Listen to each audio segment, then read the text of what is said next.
Okay, good evening. Simon Jacobson here. And I welcome you all. I missed you all during my travels. However, we were able to communicate, and I was giving this class online, even though we didn't do it live on location. So here we are to compensate for that. And I'm here to speak to you this class about I smile when I say the title, The Immature Adult. That's the title of this class. So those of you that have been here before and are accustomed to my style know I try to talk about subjects that others don't touch upon. So I thought that talking about the immature adult, we talk about the mature adult all the time. The immature adult is less discussed. And you could almost give it a second subtitle, the immature adult, but the mature child. So we'll talk about this subject, and it's specifically related to the time period that we're in now. As you may know, in the Hebrew calendar is all about energy. Every day, every month, every week, every day, every week, every month, the years, they're all defined by a flow of energy. So time equals energy, and every segment of time has its own particular personality. And as such, the month that we're in now, which is called the month of Elul, has a very unique type of energy. Elul is the month of Virgo, the Psula, month of love. As it's alluded to in the name of the month, so the name of the month Elul is made up of 4 letters, Aleph, Lamed, Vav, Lamed, which is an acronym for Ani l'Doidi v'Doidi li. I am to my beloved, and my beloved is to me. So very apropos, fittingly, this month is a month of the energy of love and relationships. But as we all know, love and relationships is more complicated than it sounds. It never comes easy. And there's some call it a double-sided coin, two-sided coin, a double-edged sword, all the different metaphors and cliches that love has. On one hand, unbelievable power and beauty, warmth, nurturing, intimacy, and everything that love brings. But love also comes with all the pain and loss and the disappointments. The breaking of a heart is one of the saddest things in life, and it's only possible when you're in love. People who are detached or who are emotionally absent, their hearts don't break because their hearts aren't there in the first place.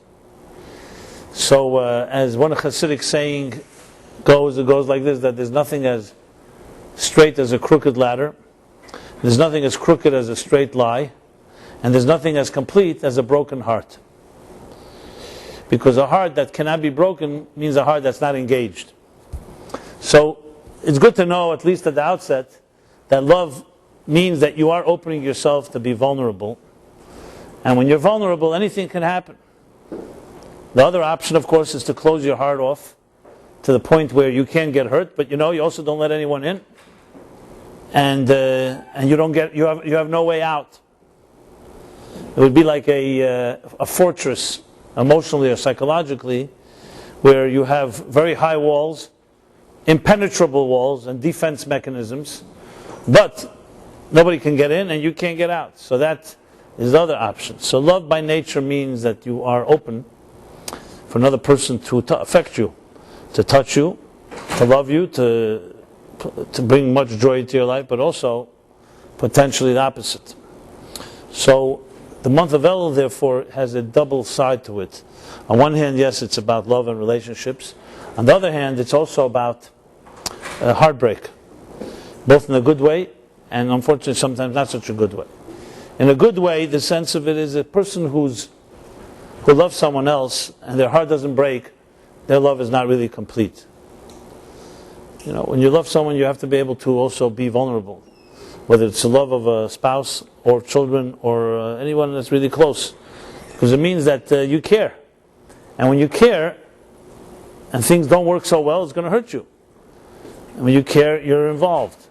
As I said, the other option is not to be engaged, not to be involved. I know we all would love to have the best of both worlds. to have love without ever being hurt, it's just not possible in our lifetime, in the world in which we exist. So Elul, as I've discussed in previous classes, previous years, and those of you familiar with my book 60 Days know this is not just a story of love, it's a story of love lost and love rediscovered. So in context of basically a relationship begins, things are going well, and then there's a betrayal, and there's a break, there's some schism, there's some form of abandonment. The question is, can love be rediscovered after there's been a break, after there's been a betrayal? And the answer is absolutely yes. And that's the historical story where Moses goes back up on the mountain after the Jewish people betrayed God and they built a golden calf, a false god. And he begs and beseeches God for forgiveness to regain a love that seemed lost. And initially it would seem that it would be impossible to reclaim that initial love. You know, sometimes things are broken and that's it. You can't go back. Things get damaged. But Moses did not see it that way. He felt that the love was there, even though it was completely concealed. And there was true betrayal. It was not an illusion. And then he finally, after 80 days of praying, he finally prevails on Yom Kippur. So now we're in a period of time, which is this month of El, the 30 days of this month, that Moses marches back up on the mountain in the beginning of this month, that's last week, and stays there for 40 days, 40 nights, and it will conclude on Yom Kippur. The 10th day of Tishrei is exactly 40 days from the first day of Elul. So this 40-day period is the power of finding love after reconciliation, after a betrayal. So as I said, the plot thickens. It's not just about innocent love and the first time someone falls in love and everything is going so well. It's also deals with the reality of something that's broken and that you can still rebuild. And as I discussed last week at length and previous weeks, this applies to all of us in many, many ways. It's not just directly the love of your life. It's many things in life that we may feel we've lost. You know, as we age and we get a little older, there are things that we lose. Certain dreams have been shattered, promises have been broken.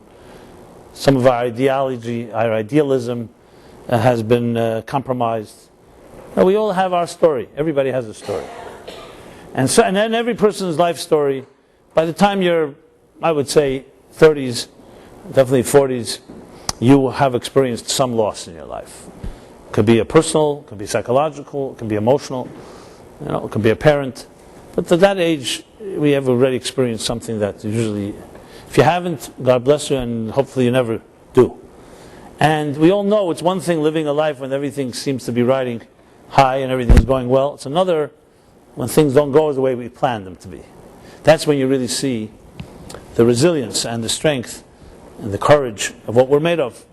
You know, crisis brings the best out of people and the worst out of people. When things are going smoothly and well, you don't really see what a person is about. Now again, I bless everyone that everything should always go well. We should never be challenged or tested. But that's, as we all know, not so realistic. We will be challenged. So Elul is a mature type of love in the sense that it deals with the realities. The reality of life is that there will be mistakes. People make mistakes. And what the greatness of a human being is what happens after the mistake. Unfortunately, many of us, the first inclination is to deny the mistake. And just avoid the consequences. Never happened. Minimize it. Even though it doesn't necessarily make sense that it won't come back to haunt you, but you convince yourself you could just push it under the carpet. My sister just reminded me a few days ago when we were kids, in the summer, so our mother would feed us steak at night for dinner. I don't know, when you're a kid, you don't always in the mood of steak.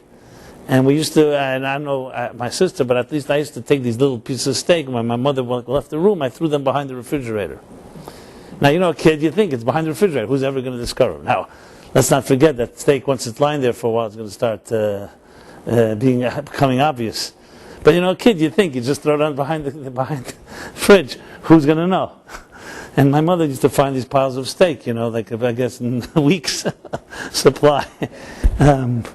Anyway, just a stupid little memory. But we all have our things we that don't make any sense. We think we'll put it under the rug somewhere, and nobody's going to notice, even though the carpet starts building, and someone says, "Oh, that's nothing. That's just So we all have our psychological closets, or where we hide our skeletons, and we hope that nobody will ever notice. And first we minimize it. So that's one initial inclination when we make a mistake. That's what we do. It's called the cover-up. Nixon got caught for the cover-up. It wasn't the crime. If no one even knows what happened at Watergate. Everyone knows about the cover-up. So cover-ups are what's called the lie that has to follow the preceding lie, because one lie has to cover for a previous lie. At some point, you're lying so much you don't even remember what lies you have. So your whole life is like, did it happen? Did it not happen? You have to, you almost have to write a new script just to. I don't even remember what lies I said. That type of thing. That's the challenge of telling lies. When you tell the truth, you don't have to really recreate it. You just say the way it happened. Anyway, so that's initial reaction. We call denial, covering up. But then there are things that we just can't cover up. They come back to haunt us, as I said. They affect us. And that's where you see really what we're made of. Unfortunately, most people succumb to the temptation that the arrow of life only goes in one direction. And don't relate to the idea of redemption, of redeeming, and finding resolution, finding some asset in every liability. Because the nature of a human being, left to our own resources, is more or less a fatalistic view of life. After all, we're all mortals. And immortal means that life erodes, things change, things age, things die.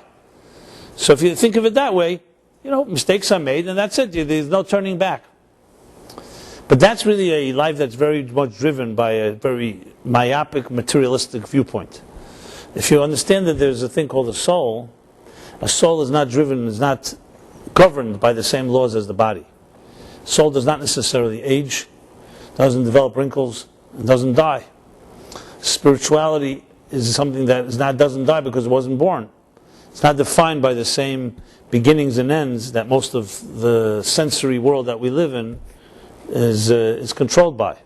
And when a person connects to that dimension, there is the concept what we call tshuva.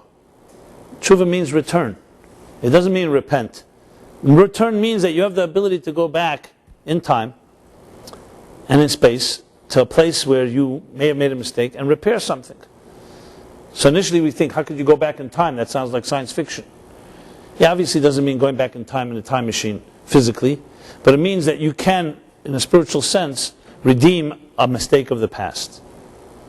To the point that actually that mistake can become an asset, because you've learned something from the mistake that you can teach others that prevent them from making the mistake, or learning a deeper sensitivity to issues because you went through it, and so on. And there are many examples I can give for it. But I want to go back to the subject matter here. The mature adult, the immature adult. So I thought appropriate this month is to dedicate to issues of the heart, issues of love and relationships and emotions. And I think our emotional lives is precisely one of those that is the most, I would say, underappreciated and respected, disrespected even. We usually think in terms of growth, we can relate to intellectual growth. Everybody in this world knows you could always acquire knowledge. You want to know about something? If you're not lazy, you get some books, you go on the internet, you research, you interview people. And you could acquire knowledge in any area. Obviously, not all of us are interested in every area of knowledge in life. But let's say in some area that piques your interest, there are ways to acquire knowledge. And we all understand the idea of growing intellectually, expanding our horizons, seeing new experiences, experiencing new experiences. That is pretty natural to all of us. Everyone understands that throughout life you can continuously grow. And actually age is not a factor here if you really think about it. As a matter of fact, in some ways older people can probably even learn faster than younger. Not that you can learn new tricks, because we have older habits and routines, but the mind is developed. And you're accustomed to acquiring knowledge if you apply yourself. Again, if you're not lazy. But the question can be asked about emotions now. Talked about Elul, I am to my beloved is to me, the heart, matters of the heart. Can we grow emotionally? That's the big question. Or are we just pre-wired a certain way? Some of us are wired to be ultra-sensitive and fragile, very thick, thin skin, as they say. Others have thick skin. Can you develop that? or are emotions really out of our control? Our emotions control us rather than we controlling our emotions. As I said, intellectually, the mind we know that we can control. You see it. Again, obviously you have to apply yourself. If a person is lazy, is not interested, they're not going to grow. But we all understand, we understand the idea of acquiring knowledge. I don't know something, now I'm going to learn about it. So you can change something. You could be ignorant today about something. Tomorrow, or in a few days or a few months, you can be less ignorant about it. Notice I said less ignorant. I didn't say necessarily more knowledgeable. Because, knowledge is a continuous journey, obviously. But emotionally, can you really change the way you've been wired? And there's a very strong case to make that you can't. For example, people growing up in a home where rage was an option. A parent used rage as a form of expression. It's very, very difficult for a child that saw rage as a legitimate option, legitimate, quote-unquote legitimate, to just ignore that. Most people who have uncontrollable rage and anger, and I'm just using that as an example, most cases, it's due to they saw that as a so-called option that some adult in their formative years used. You yell when you're upset.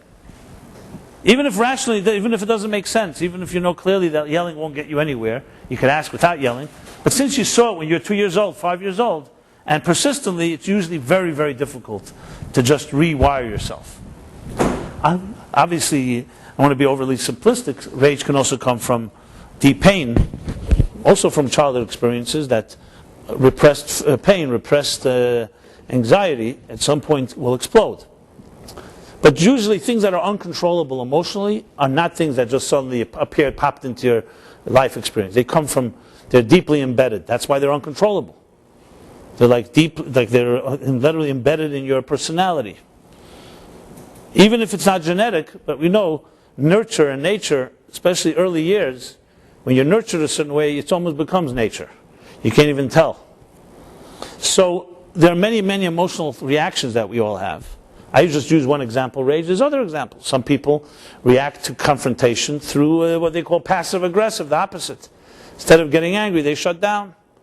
And that too is a form of aggression, except it's done in a way that doesn't sound as loud as someone yelling.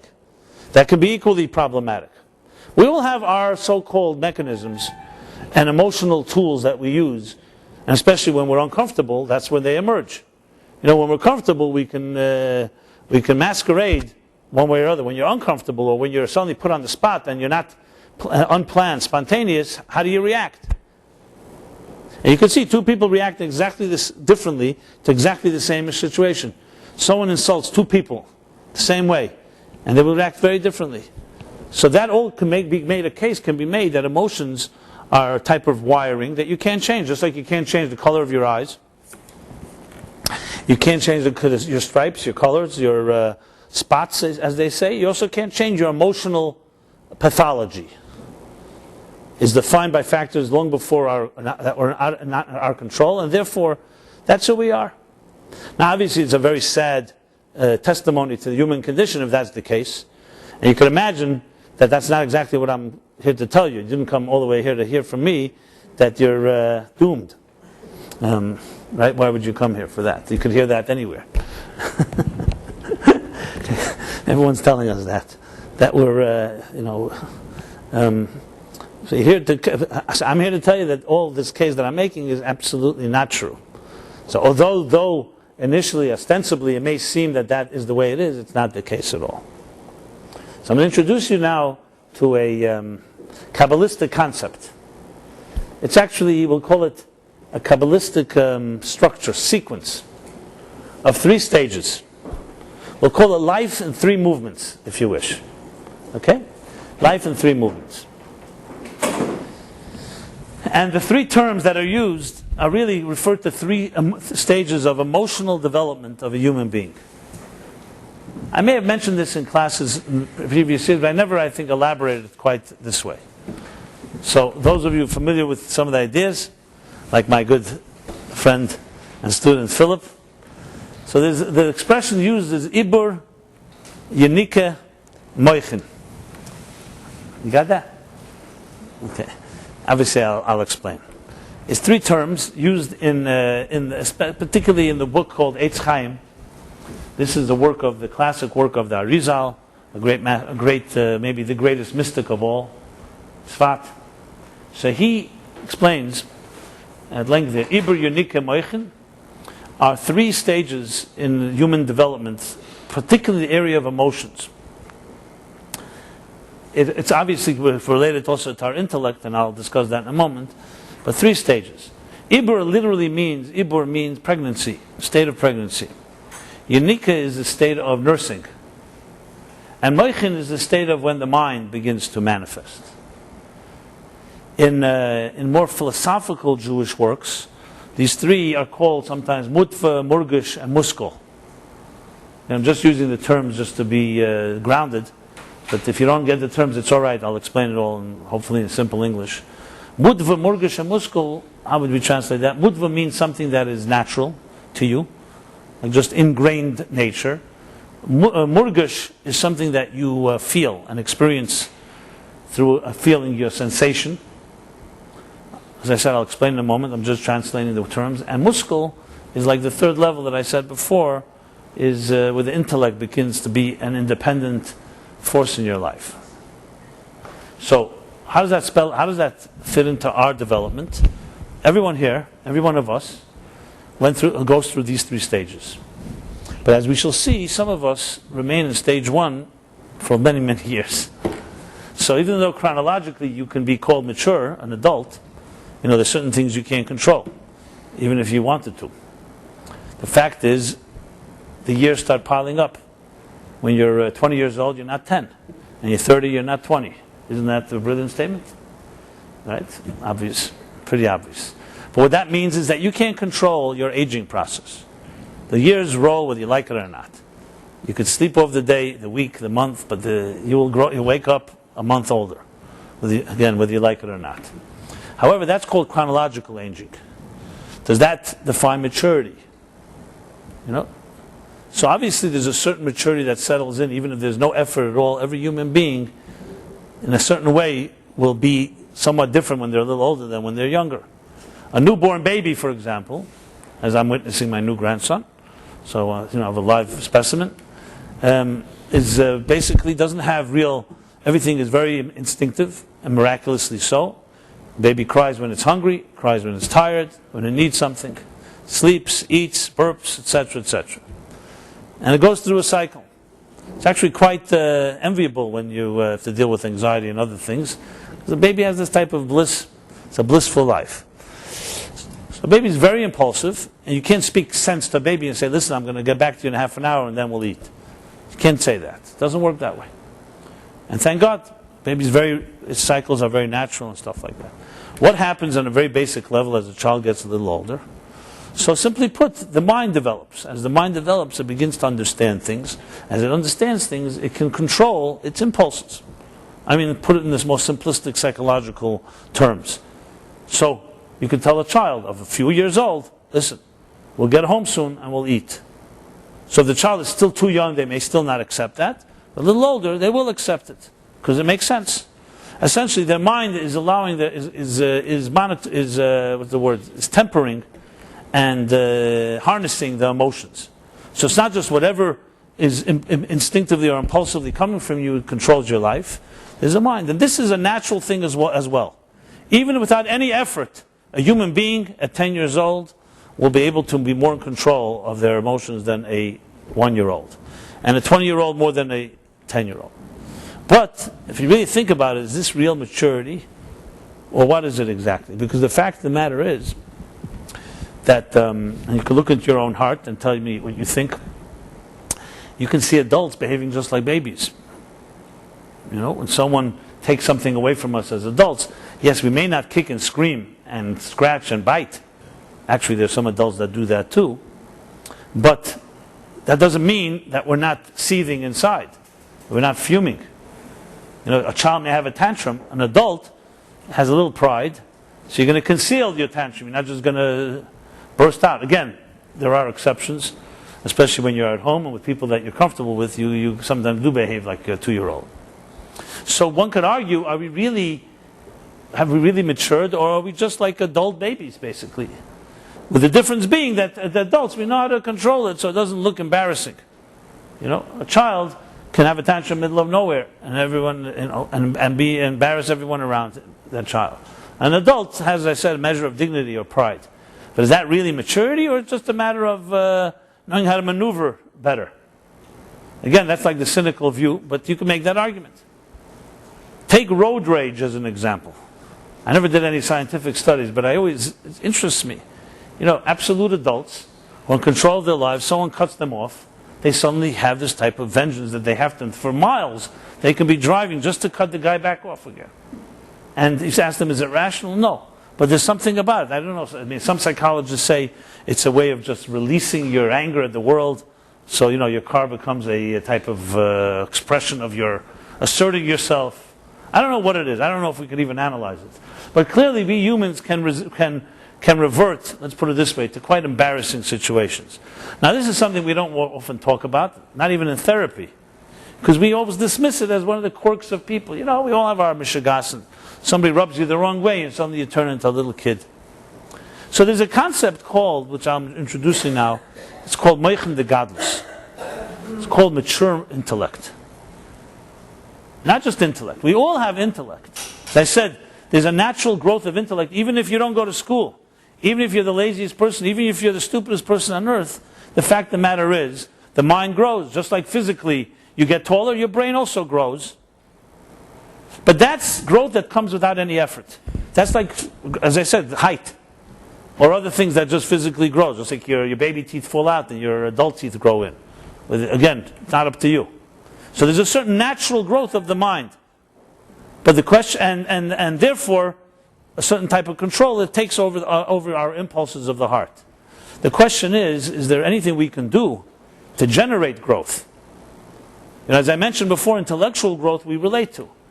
You don't just grow, besides growing the natural growth of our minds, you actually can grow, and you have people who at age 25, if they put the effort, actually are scholars. So everybody at 25, so to speak, has a more mature mind than younger, but not everyone's a scholar. Not everyone has worked hard at gaining and acquiring more knowledge and understanding things better. So there is definitely that effort. But what about our emotions, as I said? Are we pre-wired? So that brings me back to the 3 stages. So the first stage is a pretty clear one, Ibur stage, which is not just how a baby is inside its mother's womb, but it also refers to the very early years of a child's development, where essentially emotions are in control. And that's it. And there's nothing wrong with it. At that stage in life, it should be that way. That's the way it is. That a child is completely driven by its impulses, or also known as emotions, feelings. And you cannot expect a child to rationalize, to reflect, to discipline itself, to pause. Mazel tov. Our new groom and bride, Mark and Rebecca. That's where I was last Wednesday by their wedding in California. So they're literally a week from their chasana. Okay? I didn't know if you're going to get so much attention here, but I wanted to just... I should mention, since we're already here, so in honor of Mark and Rebecca, the class, there's also dedications. A few people wanted me to dedicate the class. I'll mention it again at the end, but you reminded me. So, I'm sorry? No, but in some ways, yes. I don't know, whatever. But, Stephen, don't ask so many personal questions. So I wanted to just say the class is dedicated this is a simcha, but this is a yahrzeit in memory of Chana Bas Shimon and Ethel, Leah Shalom. Her Jewish birthday was on the 5th of El. And also memory of the father of Louis, Eliezer Shmuel ben Matisyo Chaim, second yahrzeit in the 12th of El. So we should only hear about simchas, but we also honor those that... Naftali ben Eliyahu, Philip's father's yahrzeit. What date? 10th of El. Okay.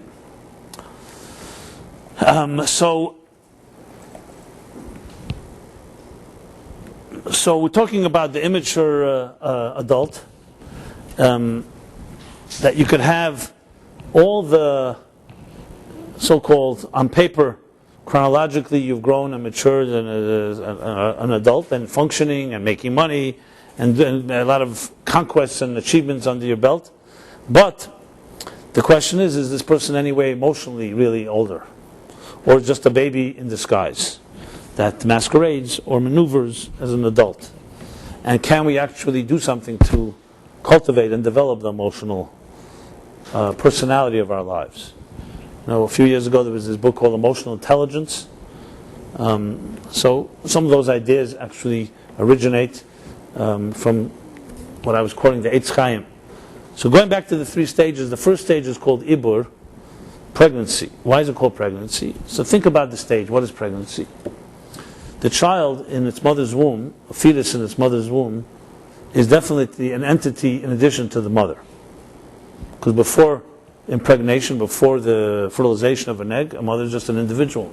Then a life begins to grow within her. But on the other hand, there's an expression that's called in Jewish law, it's called Uber Yerech Imoi. That the truth is that a fetus is actually considered to be a part of the mother, like an additional organ. It's not yet an independent life. So though it's something additional to the original woman, but it is still considered to be part of the woman, which is, by the way, just incidentally, why, for example, the issues of abortion and so on are not just about, it's not a question of just about murder or something like that. It's a little more complicated than that. Because the fact is, in Jewish law, if it's a threat to the mother's life, for whatever reason, a fetus is a threat to the mother's life, you're not only allowed to, you're supposed to abort. You could ask, well, if it's a child and it's a life of its own, why do you choose one life over the other? Which is a problem in Jewish law. Because the answer is, even though it is a life, but it's not a life of its own, it's considered to be like an organ of the mother's. So it would be the equivalent, I don't mean to be bringing up a morbid subject, I just want to point out the emphasis of it, because it's considered to be like an organ inside that you may have to amputate to save the rest of the body. Just wanted to mention that as an aside. But going back to the positive end of things, Ibur, a state of pregnancy, is a life is developing, but it's still completely an extension of the mother, and simply put, it feeds from the mother. It doesn't need its own independent food or oxygen. Everything that sustains this child, this fetus, through the pregnancy, is coming through the mother that's carrying the child. What does it mean emotionally? It means that the person is not yet an independent emotional entity. Is everything all right? So, on one hand, it's definitely a child is born, but as I mentioned, a child at the early stages of life is completely impulsive. Everything is driven by impulse. The child is hungry, the child is tired, and so on. There's no independent emotion. You can't expect it and say to the child, be generous, be kind, and don't wake up every 2.5 hours because your parents need to get some sleep. It just doesn't work that way. And there's nothing wrong with it. It's not like the child is doing something wrong. At that stage, that's what's necessary. You could almost say it's completely dependent on its protectors, on its parents, on its guardians. Then comes the second stage, which is called Yenika. Yenika is where a child begins to able to eat on its own. As a child begins to eat on its own, which is symbolic, it means the child begins to develop its own life. So psychologists today have already documented, what stage does a child begin to recognize that it's an independent entity of others. Recognize that there's you and there's I. It's not right away. It takes, some say it's around 3 years old, some say 2.5. So clearly, what's happening is the child begins to recognize itself as an independent entity. And there, the state of emotions begin to become of a separate self. But as we all know, 2, 3-year-old, 4-year-old is still hardly a developed emotionally. The child is very much still dependent. The child still is mostly impulsive. But you begin the first training. You could expect of a 4-year-old to follow guidelines. Don't grab something from your friend. There's other people. Respect. Certain etiquette. Is it completely, can you expect everything from that? Obviously not. But there is an element of a child beginning to be able to relate to emotions of another, can feel the pain of another person. And then there's another stage called moichin. And that's when the mind develops enough, where the mind can actually educate and harness the heart and the emotions. So to use an example, even as adults, we all have this challenge. Somebody a telemarketer calls you up, or somebody meets you and wants to sell you something. If they're really good, they know how to manipulate you emotionally, obviously. They make it like a once-in-a-lifetime opportunity, and so on and so forth. And if you tell them, let me reflect over it overnight, they say if you don't do it now, the opportunity will be lost. So that really always deals with, so they're basically forcing you to have to act emotionally, impulsive buying. And they also feed off the thing that most of us find it difficult to say no. People call you on the phone. There's perfect strangers. You even know they're hired. It's not like you're even insulting them. But we find it difficult to say no. Not everybody. Some people are very good at it. But it's hard to say no. You say, call back tomorrow. Come on, give me a break. What's going to happen tomorrow? Like, you're going to say yes? You just hope they don't call back. Or you hope that someone else answers the phone, or whatever it is. So we all have our difficulties to say no. What's going on? What's going on is your emotions are being manipulated. You don't want to hurt somebody's feelings. It's hard for you to just put your foot down, or whatever it may be. And then if somebody really knows how to manipulate, they actually buy the product. And then you find out it's called a shmata. How do you translate a shmata? Piece of junk. Again, going back to early memories, for some reason I'm regressing to my childhood. I remember my parents telling me that the first time they were conned when I was born, I was the firstborn. So someone sold them some shmata, like some little crib that played music. But as they say in Yiddish, it lasted from Esther Tunis till Purim. You know how long that is, right? It's one day. So it's like there's things that last one day. So we Jews, they don't say it lasted one day. You say it lasted from Tainus Esther till Purim. It's like saying lasting from Sunday till Monday or something like that. So we all have our especially earlier naive years. As they say, when a man with money meets a man with experience, the man with the experience ends up with the money, and the man with the money ends up with the experience. And if this happens too many times, you should probably change your profession. So we all have our susceptibility and our naivete or our fears, or whatever you want to call them, and it could be emotions can be manipulated. So what does a good mind do? A healthy mind. I used simple examples. Let's now go to more complicated things. The things that tempt us, that seduce us, that distract us, and they actually can cause a lot of damage. The examples I gave, the worst damage is money or buying a shmata or something. But then there are things that, you get caught up by something obsesses you, consumes you. And when you think about it in retrospect, it's completely not logical. Time passes, how could I have been consumed by such a thing? But those moments of being consumed and obsessed, you can cause a lot of damage. Sometimes irreversible even. What's going on? What's going on is your heart, your impulsive heart, has taken control of your life. And it's holding you hostage. And the mind, which in essence, its real strength is reflection. That's a deliberate word, reflective. The heart is not reflective. The heart is impulsive. And for good, the heart should be impulsive. The heart senses things, it intuits, instincts. You come into a place, you suddenly sense something dangerous. It's important, maybe it's not time to reflect, you just get out of that place. But in general speaking, the healthy balance of a life is where you have a reflective mind, like the brakes to the gas of the impulsive heart. You need something that tempers, that reflects. I submit here that most mistakes people make, I don't know what the percentage, but I would say 90% or more, are due to an impulse that did not have reflection. If you had given it a half hour, an hour, overnight, a week, most mistakes would not be made. Our mistakes happen because it tickles you, it piques your interest, tickles your fancy at that moment, and takes over. If you said to yourself, let me wait till it abates, and if it's still good, I'll go for it, many, many things we wouldn't do. So the power is getting you, when in that hot moment, in that moment, and then it's after the fact. So what happens is basically we disregard what our mind tells us, or we don't even let our mind speak in the first place. Or what's even worse, as we read in last week's chapter, your impulsive heart manipulates your mind into justifying what you're doing as being objective. The smartest people make the worst mistakes because, you know why? Because they have such good minds that cover their tracks, and they have an excuse for everything. They justify anything. Meet smart people, you'll find every crime they can justify. And they'll say, it made sense, and this makes sense, and whether they're not even lying to themselves, they convince themselves. In Tanya, he uses a very interesting example. In chapter 9, he says that just like the blood of the heart rushes to the brain, so too do the emotions of the heart rush to the brain and take control. And once the heart takes control of your mind, big trouble.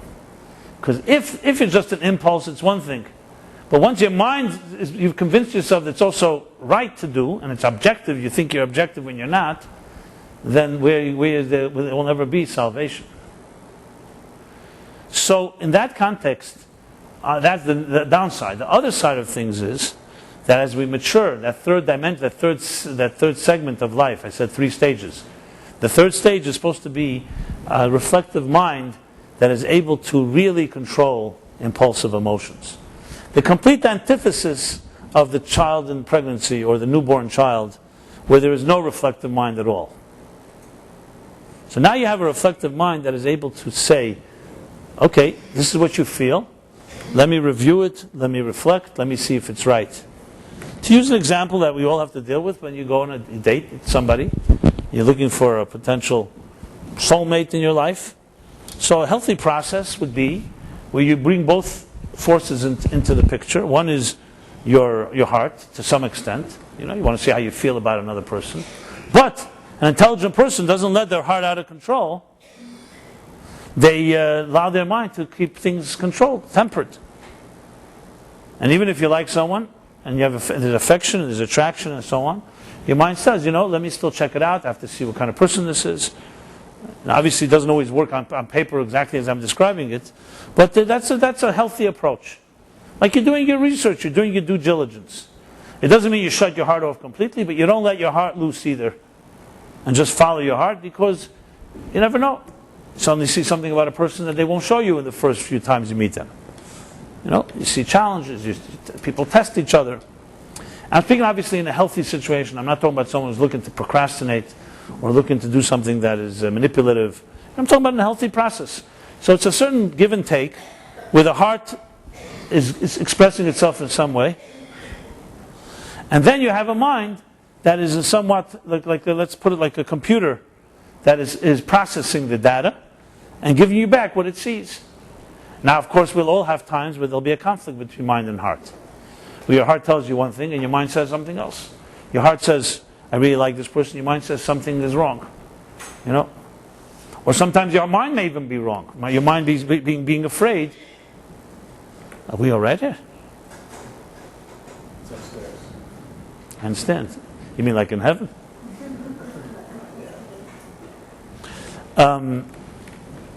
So in that context, we have here these two forces at work.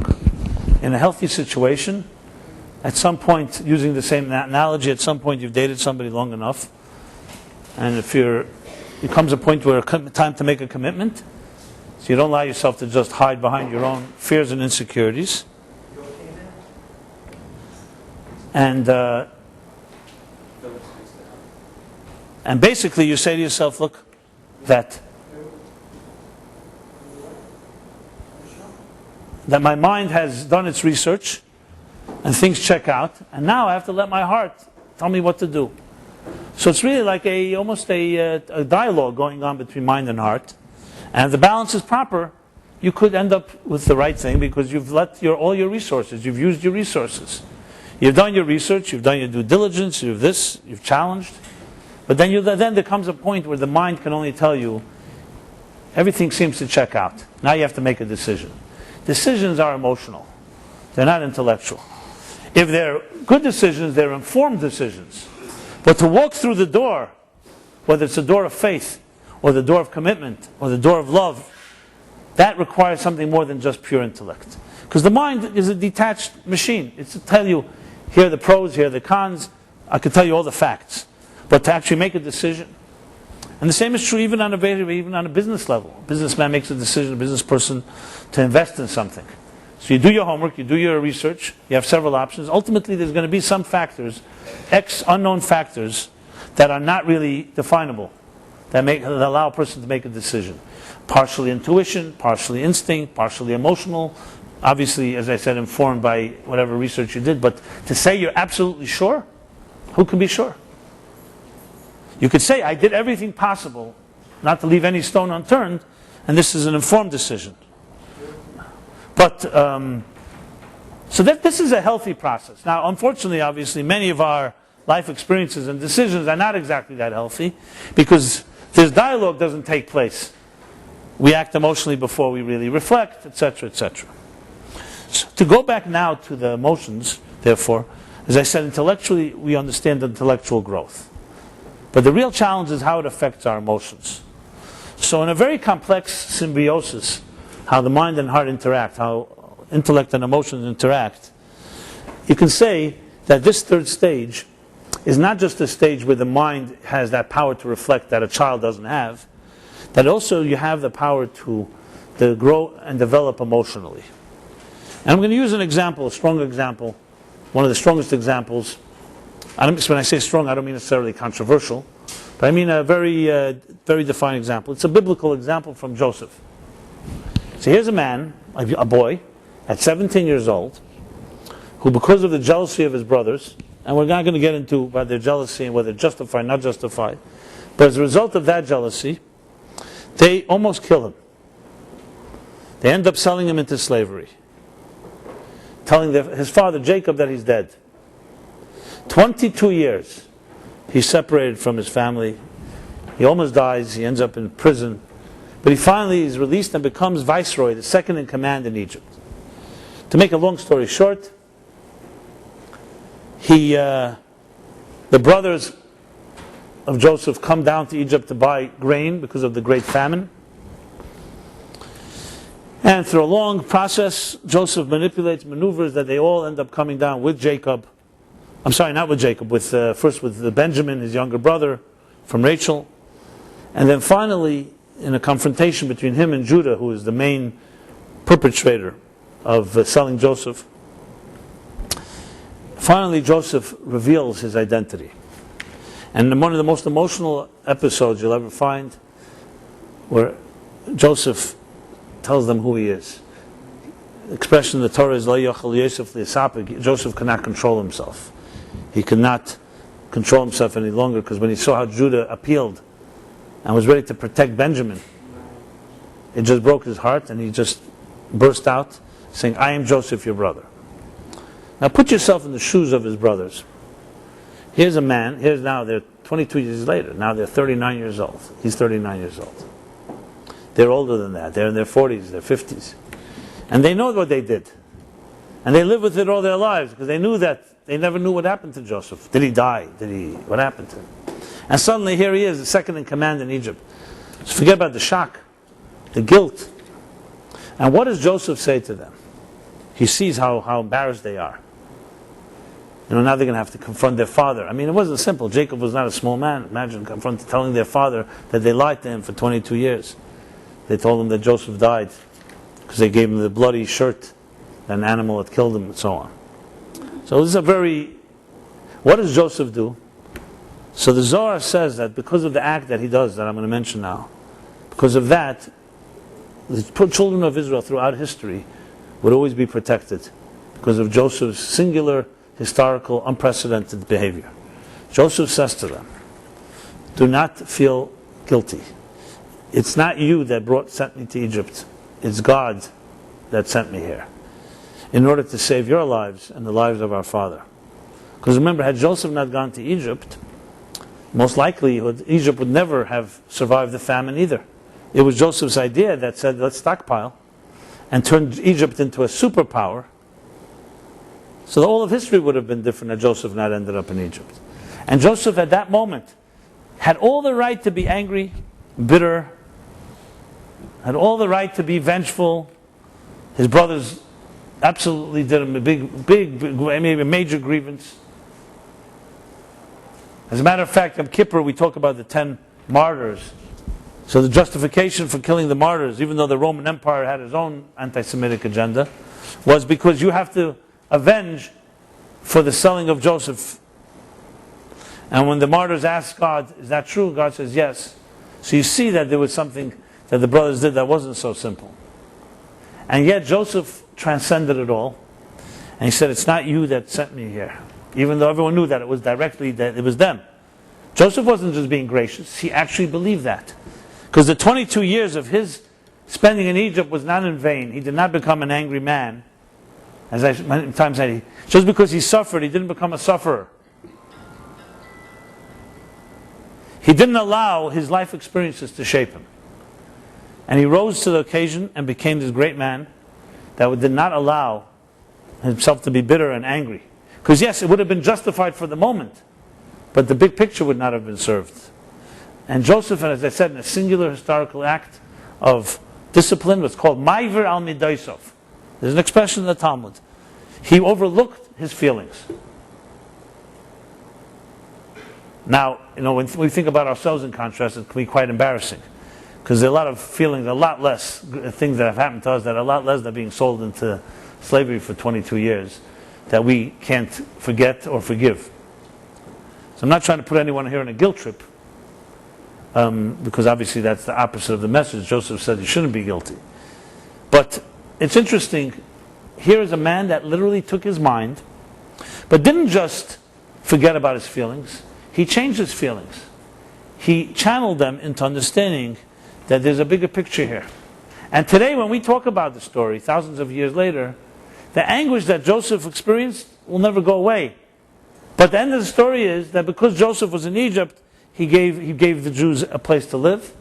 They ended up getting into slavery. You could say that it caused all the biggest problems. But due to their slavery in Egypt, they came out and became a nation and arrived at Mount Sinai. And we are here a people today, all because brothers sold Joseph into slavery. It all began then.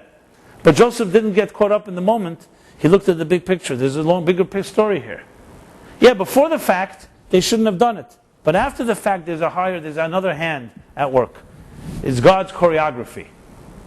Now, interestingly, this doesn't mean that the brothers were absolved of their guilt. It just meant Joseph was not caught up in the trapped. He wasn't their victim. And he'll spend the rest of his life being angry at them and at God and everyone else for what happened to him. He looked at the big picture, became second in command, brought greatness to his people. And when everybody, before he dies, he tells them, remember to take my bones with you. And he makes them vow that Moses and the people would take his bones and they would leave Egypt. They would take him back to Israel with Joseph. And that's where he's buried, in Shechem. And look what's going on in that city till this day. They're still trying to desecrate it. So the big picture is Joseph is remembered for his greatness. This is one of the classic examples of emotional growth. He actually worked on his feelings. It's something that we're not taught. As I said, at best, especially with Freudian psychology, we're taught, you have an id, you have wild impulses. The best can be expected is control them a bit. Don't take a red light, respect others, keep some checks and balances. But at heart, we're really beasts. The Torah states the exact opposite. No, you're not. You are a soul, a divine entity, created in a divine image, and even your emotions, which can be at times so selfish and narcissistic, can also be refined. Those of you familiar, for example, with the 49 steps of the Omer, right? So it's about refining our emotions. Those are not 49 steps of the intellect. It's 7 times 7 emotions. Chesed, Gvura, Tiferet. Specifically, Birur Hamidus is the expression. To refine our emotions. That is an unbelievable thing, because as I said, as intelligent human beings, it's one thing to say our superiority is that we can objectify. We can be abstract. We can be detached. Animals don't have that ability. Their intellect is all about survival, hunting, even if they're brilliant, but it's all about existential existence. A human being can use their mind to abstract, to travel to great places, to fantasize, and to dream of a better world. We have that ability. That part of the human we all understand. But what about our emotions? Are emotions the same primitive emotions as an animal? The answer is no. Your emotions are also divine. But they're much more complicated to refine, because you see, emotions by definition are subjective. As I began earlier, I said intellect by nature is objective. So I'm an objective tool in your mind. All you need is a little willpower and you can grow. But emotionally, you could say my emotions get in my way. I'm feeling, what's in it for me, self-interest, etc., etc. And yet, as Joseph demonstrated, and many, many others, even emotionally we can be very noble human beings. Not just intellectually, emotionally. So, to answer the question, the final equation, most adults are immature. Let's be honest. They are. Maybe only those in this room aren't, but most I've met are immature. Except you don't see it, because they're smart. We cover our tracks. But it's not difficult to expose it. Say something, the right word, and so on. You can see what people suddenly can resort to. People that seem so sophisticated and intelligent, push the right buttons, and suddenly they turn into no different than a child, and much worse than a child. Because an adult that behaves like a child obviously is a lot more embarrassing and destructive. I remember reading, I don't even know if I should mention this, but I read it out of curiosity, Mein Kampf from Hitler, as we say, Yamach Shemai. And I had to put on, obviously, shut off my emotions and just read it with my mind. But I wanted to know, I wanted to read. I've also watched some of the videos, many videos of his speaking. It's fascinating by, obviously, the grotesqueness and the obscenity of what he did is not something that I ignored. But I wanted to just see this type of demonic power of a person that could hypnotize millions of people, 100 million Germans. And even though the argument rages whether they all are complicit or not, but one thing for sure, they were all silent, more or less, except a few rare tzaddikim. And you think of people, I'm sure, we all have neighbors, we all have people, Goldhagen a few years ago made the case that Germans are wired a certain way. It's racist or not, true or not, the argument can go on. But regardless, he was able to do something which very few people in history were able to do, take a nation that was, by all counts, you could say, pretty sophisticated, as far as art goes, music. It wasn't like a tribal, primitive rituals where they were killing each other anyway all the time, so they just turned on the Jews. They were actually a very disciplined nation, very strict laws against hurting pets, dogs and cats and so on. And being able to turn suddenly a whole machine of simply killing innocent people, especially children. And children, that's where you see really how depraved a society can become. Because once you start killing children, it's like, cross a line we all know is a very difficult line to cross. Adults, you can say they're enemies, they're potential enemies, the mafia is killing each other off, etc., etc. I'm not justifying it. But once you go over the line with children, you really have crossed something. And yet he was able to perpetrate something of that scale. And obviously this is far, far the worse than just being like immature adults. I don't want to even call it that. But basically is able to completely justify and emotionally accept the killing of innocent people, period. And I would say the same thing, just for the record, even if they were innocent non-Jews. Doesn't really matter in the context of what I'm describing. But there was this completely irrational hatred of the Jew.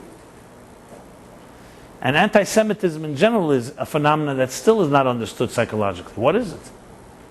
Now obviously many attribute it from when you grow up at a young age, you hear all these anti-Jew jokes at home. You just build in there's even what they call anti-Semitism with manners. You don't kill others. It's just part of a certain culture. Now, why am I picking on anti-Semitism? You could say any form of racism. Because Jews happened to be at the brunt of actually being killed and murdered. It wasn't just racist feelings. So the point is that here human beings, sophisticated. At night they went to concerts and to shows and to and literature and art and all that Germany was known for. Science. And they took science and they took academia and turned it into a killing machine. So obviously, as I said, this is far worse than just calling someone immature, but it just shows you the extreme of what can happen when a person is absolutely does not at all work on what their feelings are about. So initially it can be innocent crimes, but it can turn into becoming a total genocide. I'm just using it again for an extreme. From a Jewish perspective, the fact is that we have the ability to be great emotional human beings. And what's so powerful about this is, the context of the month of Elul, is that you can learn to love. You can learn to love. It's not just something that you are lucky because you grew up in a loving home, so you know you had an environment that taught you how to love. You can actually learn. Just like you can learn to learn, just like you can read a new book, you can acquire knowledge and you can develop intellectual aptitude and skills. You could also develop emotional skills. There's a major, major contribution of Jewish thought that is not common in other systems. Because as I said, most will argue you can be expected to control your emotions, to tame them, to discipline them, not to let them just wildly rage in your own self-interest and hurt everyone else. But to actually grow emotionally, that's not something that is so common. Now what is it based on? It's based on the principle that our psyche, the human being, is created in the divine image.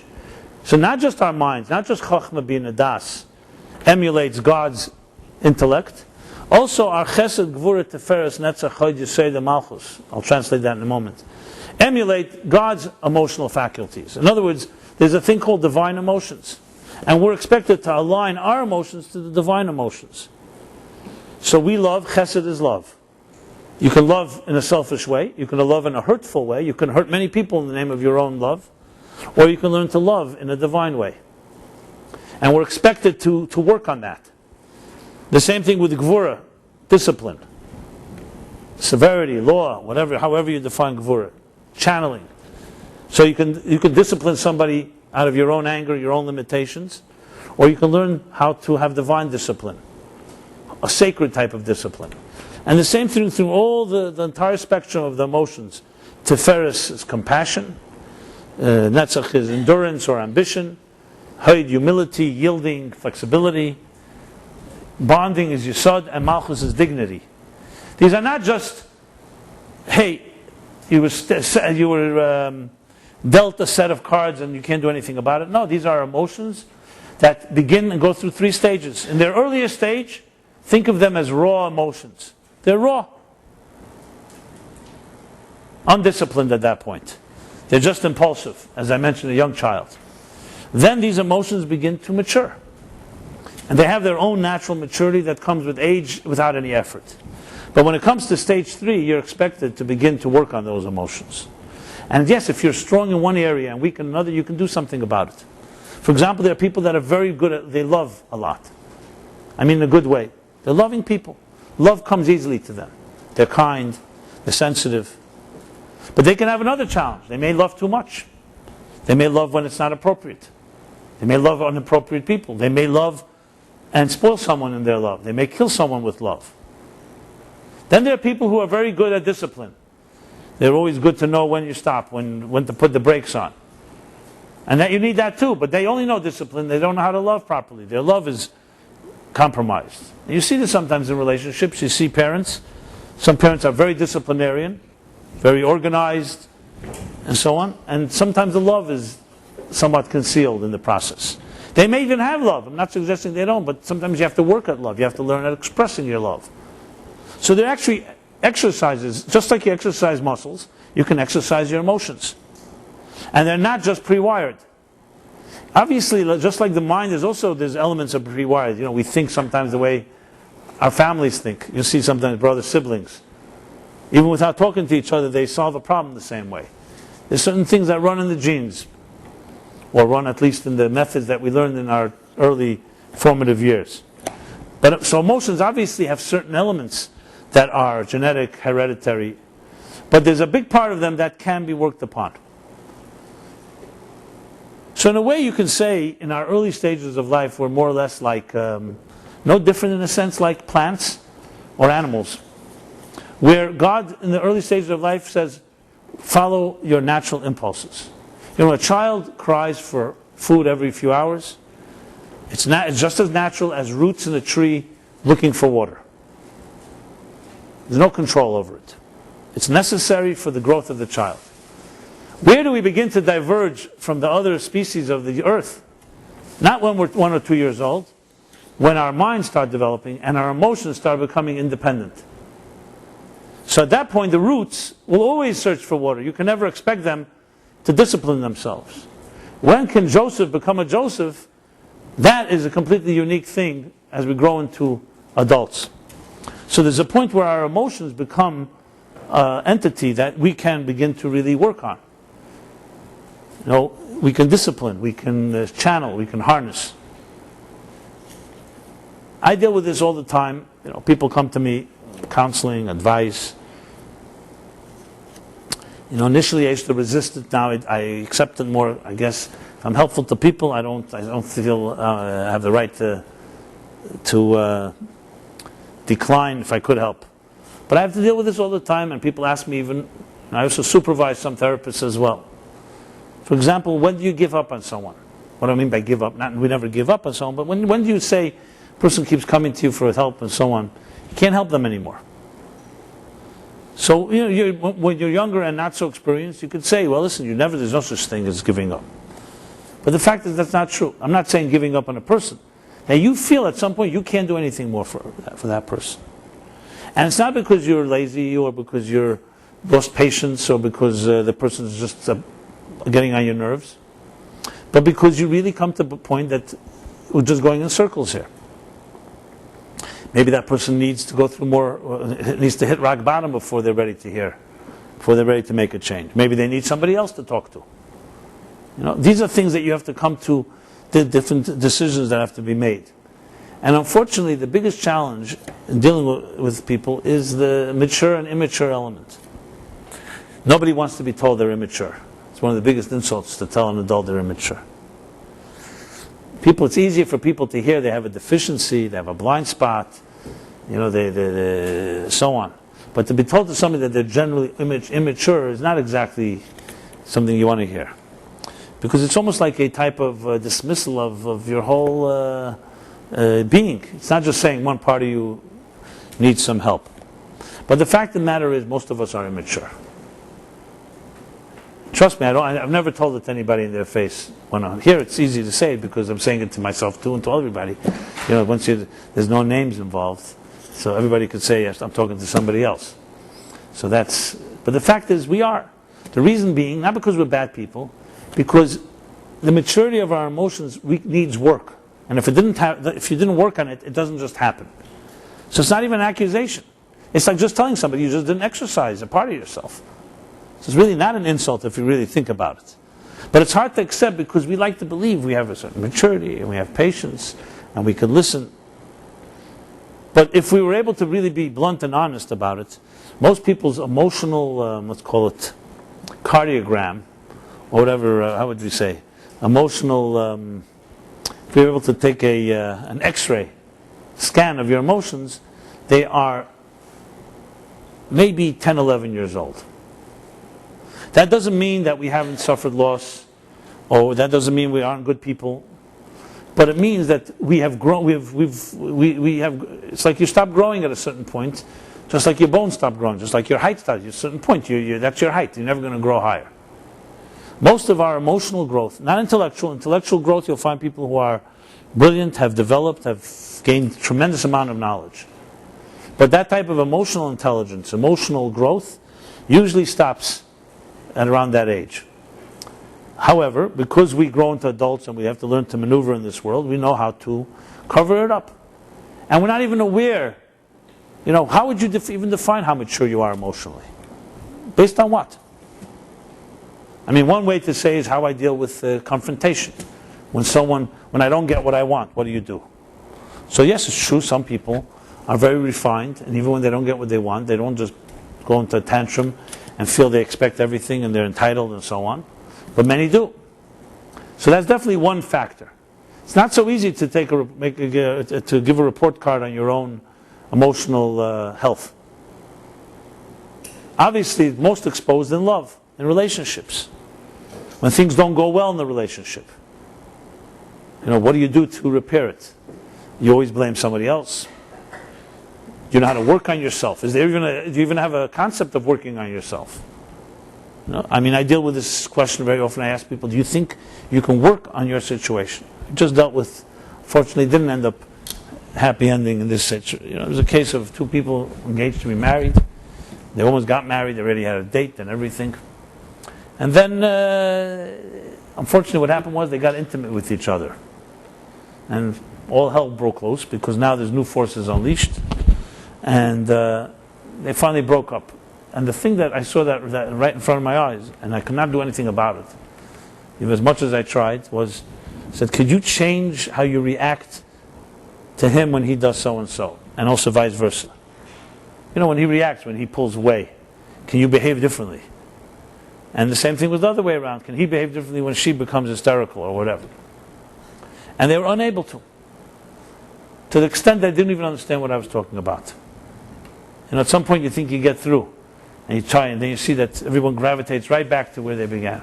It was a clear testimony to me, simply, totally immature. Now, it's not a critique, it's just where they are. I honestly, till this day, I still don't know what anything could be done for them except just going through the pain and learning from it. And then that itself helps you see things differently. Now, sometimes that's what you have to go through. Some maturity takes experience, and there's no way about it. You can't teach it to someone. Of course, you'd want to. Some of us have children who grow into adults, and they make their mistakes, and you can see it. As a parent, to see a child make a mistake is not an easy thing, because it's a mistake, but you also don't want to intervene. The child has to make their decision. And it's like you say, you wish you'd just be able to just tell them the way it is. So good. So some of us maybe figure out ways to make believe like we're not telling them, but we are telling them, I'm sure. We all have our tricks, what do you call it?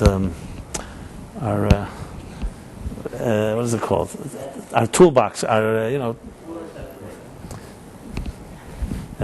treasure chest, whatever it's called. There's a word I have on my tip. Huh? Toolkit or something like that. Anyway. Yeah. It's like bag of tricks, that's what I wanted to say, basically. Nothing very sophisticated. So, to practically bring it to something practical, so the month of Elul, you have here Moses being told by God that I will not forgive them. So Moses, most people would just shrink away. God was pretty adamant, and you try again and again. It's not, you're dealing with a serious challenge. Moses dug deeper. He dug deeper into his own heart in order to elicit a deeper response from God. That's called emotional maturity. The ability to not just do what to take the road everyone travels on, but to take the road less traveled. You're challenged, you really believe in it, and you feel the love. You go, even though there's no one else there, that's called emotional work. It's an example. So we all have things, and you have to make a decision, obviously, if it's something that you're pursuing emotionally, whether it's even healthy. To say you're going to be obstinate about something and it's not good for you, that's another story. But if you can establish that something is healthy and right, there's emotional work sometimes to gain it, to win it over. It takes effort. And that effort is real hard work. Because you're vulnerable, you could fail, it could elicit all kinds of nightmares. Moses, can't put myself in his shoes. What happens if God wouldn't have accepted? And he put himself on the line, but he prevailed. So another example, and you'll see great people in history. The greatest were not the ones necessarily that intellectually excelled, but they emotionally excelled. the story with Joseph I mentioned. People who learned to take their heart and their emotions and become greater people with it. And it is the exception. Because emotionally it's very hard to do that, because emotions dictate, the cardinal rule is me and me, my interest. The mind, as I said, can be objective, but the heart, for the heart to be divine, that takes a lot of work. That's why in Judaism, for example, charity, being a Baal Chesed, person who's Chesed, Gemilas Chasadim, one of the three pillars. So you have Torah, that's intellectual. Tefillah is emotional, and Chesed is also emotional, but emotions as it comes into action. So two of the three pillars are emotional growth and emotional development. Only Torah is intellectual growth. Prayer is Avodah Shebelev, service of the heart. So the emphasis in Judaism on Chesed, on Gemilas Chasadim, to be kind to people. And Judaism brought kindness to the world, because it's not a natural instinct. When we say that Abraham was Ish Chesed, was a man that his house was open, that was very pioneering at the time. That was not the trend. The trend of human life, of history, is self-interest. Since when did countries open up for each other? There's no precedent. It's now in the world that we live in today, the United States, with all its flaws, but this cannot be accused of not being charitable. We now live in a time where in Haiti there's an earthquake, and instead of everyone raping and pillaging all its resources, there's humanitarian aid. Whatever you could say, there's ulterior motives. But the Romans also had ulterior motives, and that's not what they did. So there's no question, there's a benevolence that has entered into, let's call it, our environment. It's far from perfect. It's not always pure intentions. The cynics say that America just wants to make places, markets for McDonald's and for IBM and so on in all these countries. That's why they give so much money. Fine, maybe that's partially true, maybe not. But the point is, empires before also could have taken that out. And instead, there was an earthquake somewhere, a volcano, entire civilization was wiped out, and all their neighbors basically participated in wiping them out. It was me and me alone. And that's why those nations also imploded, because they turned on each other. Why do you think the Jewish people are here today? So there's all the different theories. But there's no question, one of them is because it's a faith based on giving, not on taking. And even though nobody's perfect, and I'm sure there are plenty of people who take more than they should, but its principles are based on giving. When you're based on giving is eternal. Taking, at some point you're going to die from choking on your own hoarding, like it says in the Torah, where they ate too much meat and they just started throwing it up. At some point you implode from taking. Giving is infinite, because you can give and give and give, and interesting, you don't get diminished in the process, in the big picture, big sense of things, spiritually speaking. So the idea that Abraham took the path of Chesed, it means he took the path of emotional maturity, taking your feelings, even though they tell you from young age, my needs come first, you impose upon them someone else's needs. You overlook your own feelings sometimes for the better good. This is a very noble thing. Some people would even argue that it's not even something we should aspire to. Judaism teaches this is what we should aspire to. And that's when you take human emotions and you turn them into divine emotions. So there are three stages in life. The first two stages, due to survival, where we need to be dependent on those that love us. So a newborn child, the earlier years, you're basically an emotional creature that is needy, and others nurture you. But then comes a stage where you turn into an adult. And here we have a choice. You're either going to be a minimal adult, basically just have the amount that an adult comes from natural growth, or you're going to be a maximum adult, which means you truly have what we call moichem de gadlus, mature intellect and mature emotions. And you see them most in how you behave with others. And you go beyond the letter of the law. So we don't just have chesed, we also have pirkei avot, milsa de chasidusa, which means doing something beyond, not just because it's expected of you, even that which is more beyond your expectations. I remember when my sister got married. I'm the oldest of 5, so my first sister. So I don't know if you were around, Philip, yet. Were you? So I invited people from this class to my sister's wedding in Brooklyn. Kenny was there, I remember. It was like maybe 20 people. And they came to the chuppah, to the ceremony. And after the chuppah, they were all going to go home. Because they didn't get invitations in the mail. And in America, especially in New York, if you don't have an invitation with a seat number, it's sacrilegious to come. So I say, where are you going? They say, well, we came to the chuppah, thank you very much, we're going. I said, no, there's a whole wedding, it was a meal and stuff.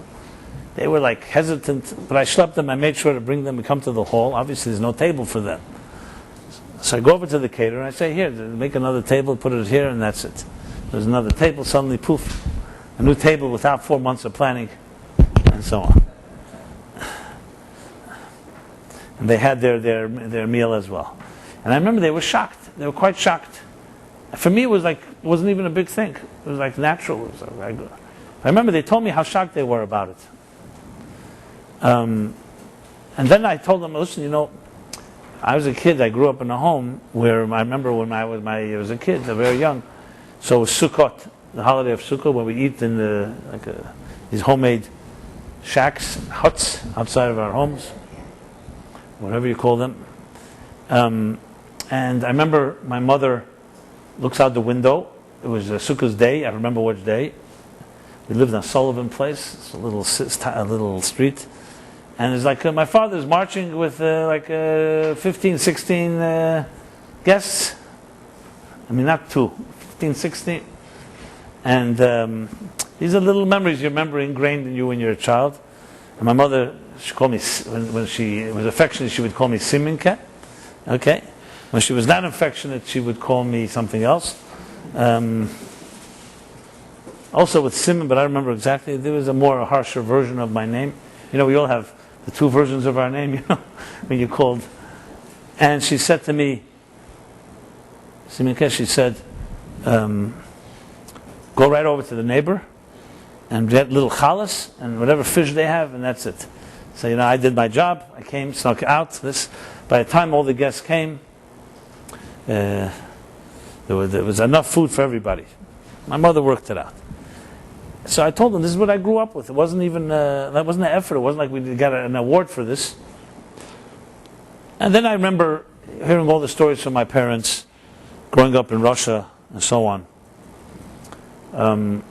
Once upon a time when we didn't have bank accounts, and there was no retirement because we didn't know where we were going to be in the next day or two, and it was a whole different world. I remember seeing pictures of how marriages took place in Russia.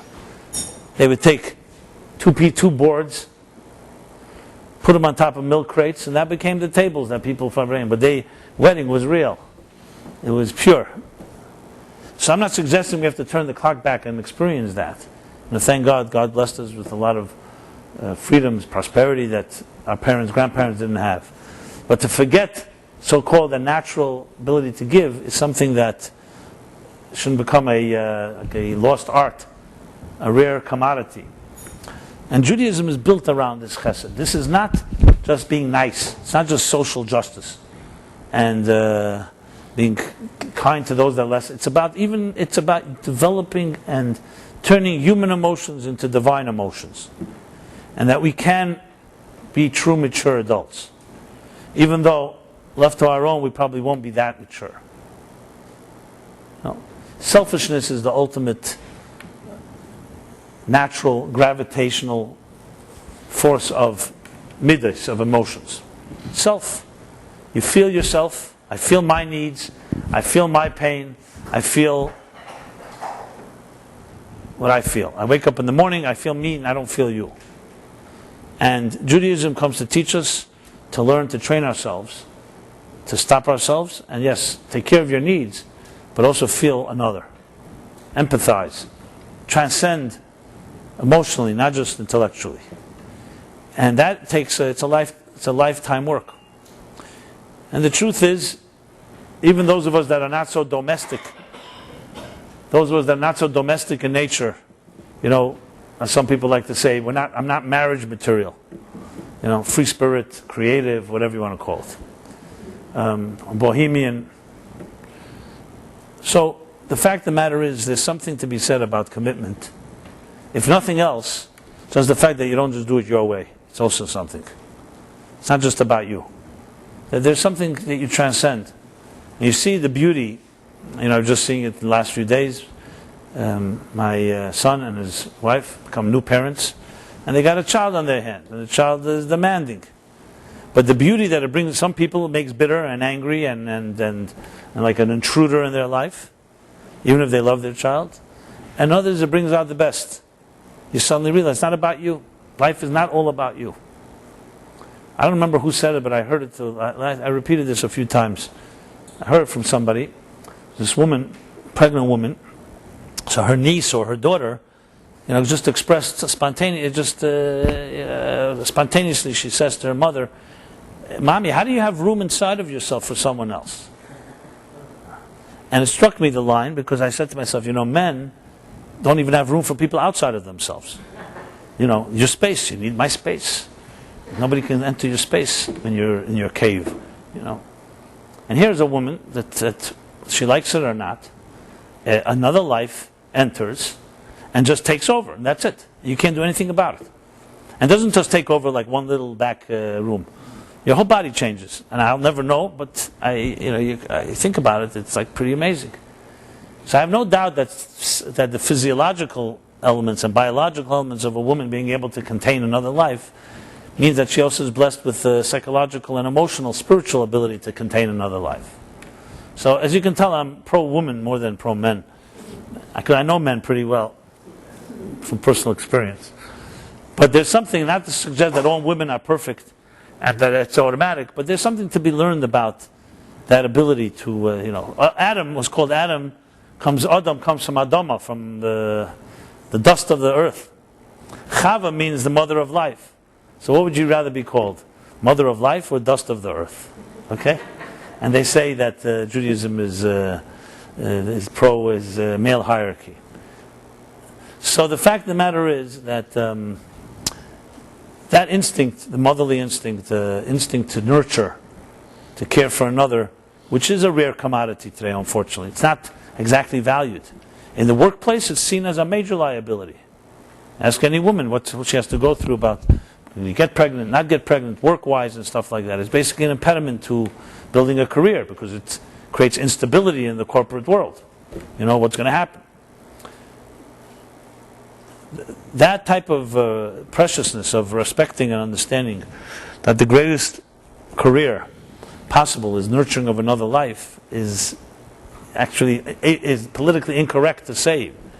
Because I know the next thing, some people who are probably hearing this, I'm sure you will say, okay, yeah, he wants the woman all back. This ultra-Orthodox Jacobson guy wants all the women back in the kitchen, in the whatever, what's it called? Where do they hold in the stable? That's what I wanted to say. That's not exactly what I'm saying, and I just qualify. The fact of the matter is, our children are our most precious commodity. For men and women. This isn't just a woman thing. It's life. It's knowing how to respect the dignity of another life. If you can't do that, frankly, from my point of view, you're not a success story. I don't care what kind of business and how much money a person has made. If a person cannot nurture another life in a real way, that's just like watering a garden, watering a flower, there's a major thing missing in your life. And I don't mean to be critical in saying that. I just need to, sometimes you have to spell it out. In the society we live, it's not spelled out. People walk on eggshells and saying this. Don't get me wrong. I think we have many blessings in the world of careers and the world of making money and prosperity. But you have to know what the means are and what the end is. What's the big picture? To me, the greatest thing Abraham did, he was an unbelievable philosopher. Set in motion, pioneered a path that has changed the world. Every major religion follows Abraham's teachings. Even Far Eastern religions identify with Brahman and so on. And yet, the biggest virtue is the one that says, because he committed that his children and his family and his home would perpetuate the ideals. That is the greatest of all. You know why that's so great?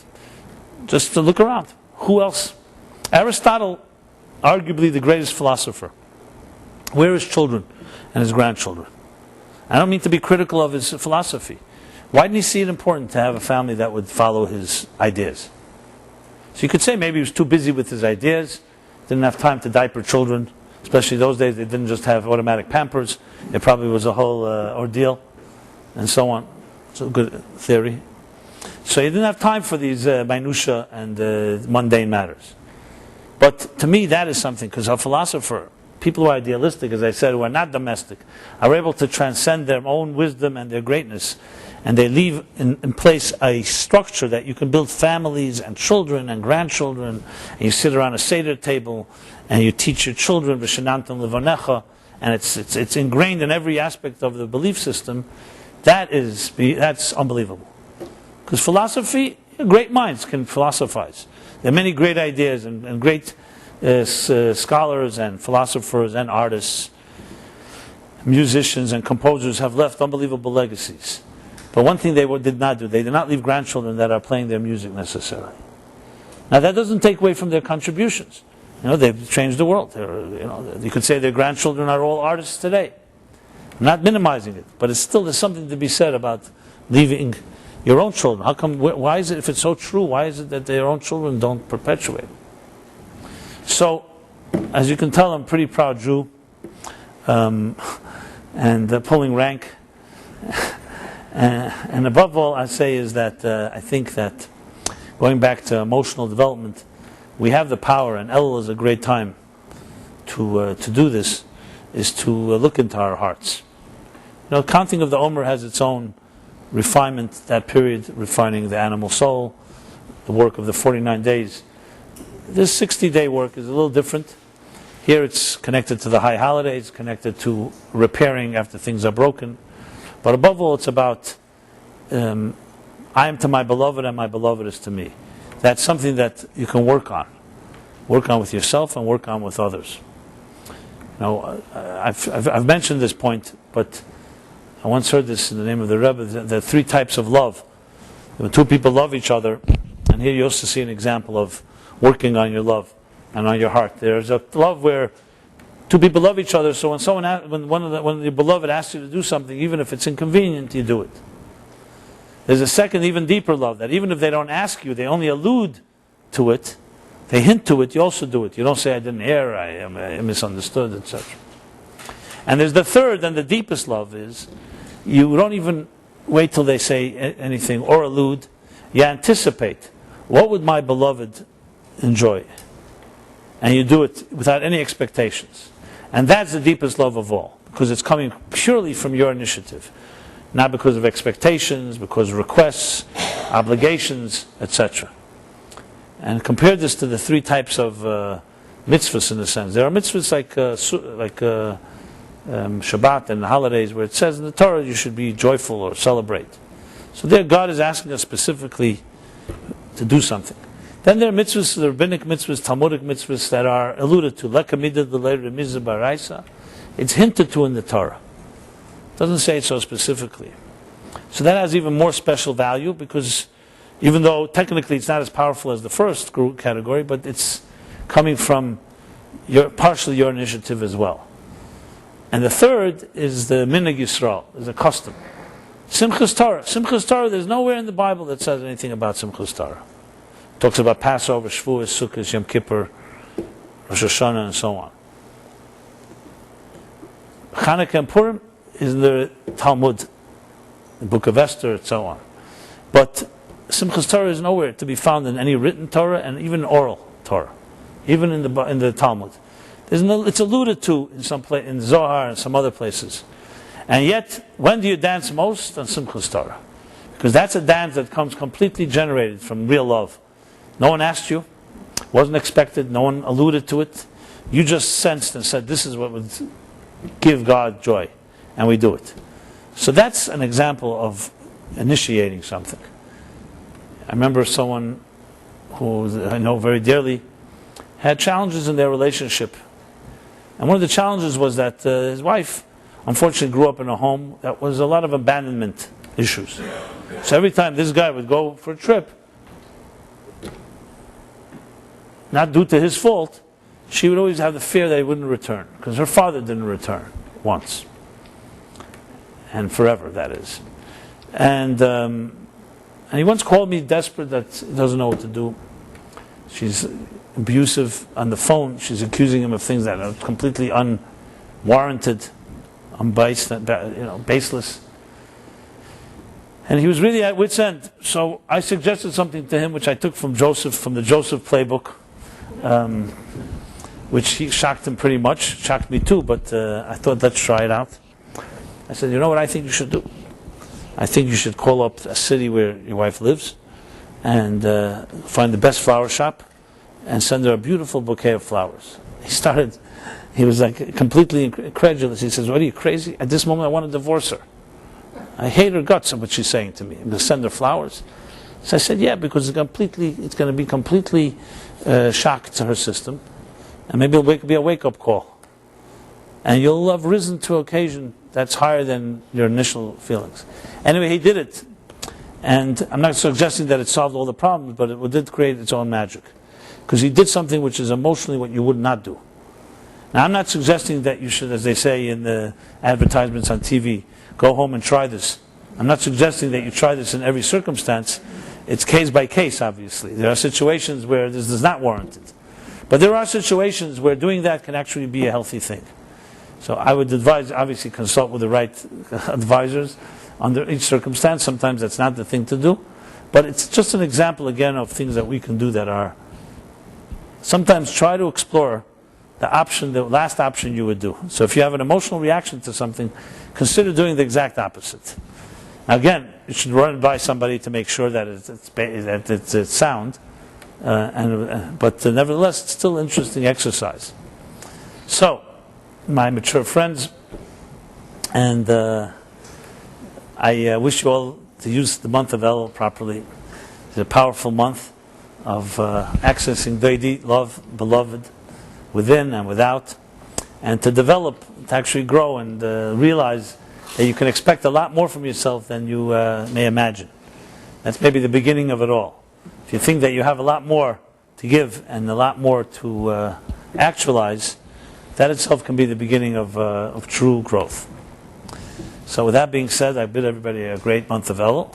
Again, I want to say that the class was dedicated in honor of Eliezer Shmuel ben Matisyahu Chaim, second yahrzeit in the 12th of Elul, by Louis, his son, and the memory of Chana Bas Shimon and Ethel, the 5th, her birthday is 5th of Elul, excuse me, and Philip's father. 10th of Elul, the name again? What's here? Yeah, Naftali ben Eliyahu.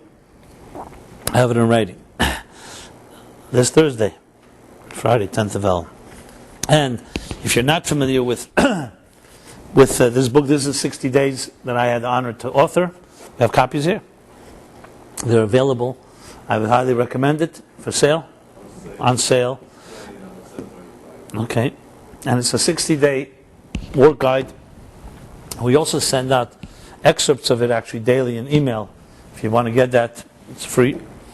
Please just let me know your email address. And in general, just let us know what your contact information so we can stay in touch, in the loop. And it's good we have it because that way we can announce changes to the class when there is a class, when there isn't, live, not live, and stuff like that. Now the classes will be going on throughout, except I think the holidays are Wednesday nights, but I will be here, so I feel welcome back, right? Okay.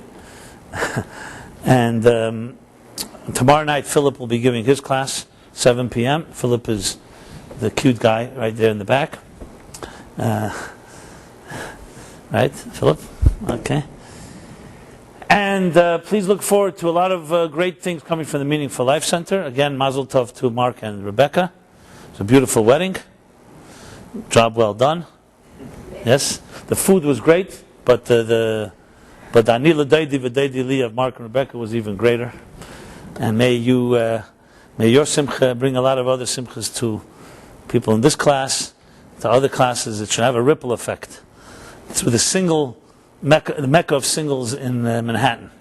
You could just see them all lighting up, and like all, So imagine we could basically, in a sense, shrink the population into half, if you have all the singles meet each other and join up. See, I have a little wishful thinking here. But anyway, it's great speaking to you, sharing our journey together, and everyone should have a good evening until next week. Thank you very much.